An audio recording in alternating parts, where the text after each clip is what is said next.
अहम खबर शेयर कर रहा हूँ। पीपी चेयरमैन बिलावल भुट्टो ज़रदारी से वक्ती सदर सैयद यूसुफ रज़ा गैलानी जी मुलाकात थी आहे। चेयरमैन बिलावल भुट्टो ज़रदारी वक्ती सदर सैयद यूसुफ रज़ा गैलानी जी बिलावल हाउस में मुलाकात थी।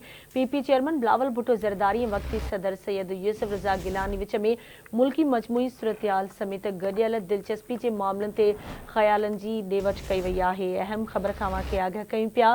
पीपी चेयरमैन बिलावल भुट्टो ज़रदारी से वक्ती सदर सैयद यूसुफ रज़ा गैलानी की मुलाकात थी आहे। चेयरमैन बिलावल भुट्टो ज़रदारी वक्ती सदर सैयद यूसुफ रज़ा गैलानी की बिलावल हाउस में मुलाकात थी।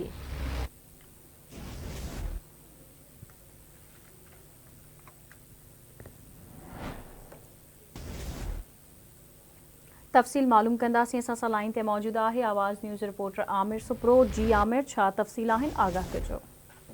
जी बिल्कुल, पाकिस्तान पीपल्स पार्टी के चेयरमैन बिलावल भुट्टो जी जेको आहे क़ाइम मक़ाम सदर मुल्कत यूसुफ रज़ा गैलानी से बिलावल हाउस में मुलाकात थी है। मुलाकात में चेयरमैन बिलावल भुट्टो ज़रदारी क़ाइम मक़ाम सदर जेको आहे यूसुफ रज़ा गैलानी से मुल्क के मजमूई तौर सियासी सूरत हाल ऐं बाहमी दिलचस्पी ते ॻाल्हि ॿोल पिणु कई आहे। जी ठीक है, वरी मेहरबानी आमिर अपडेट करण जे लाइ।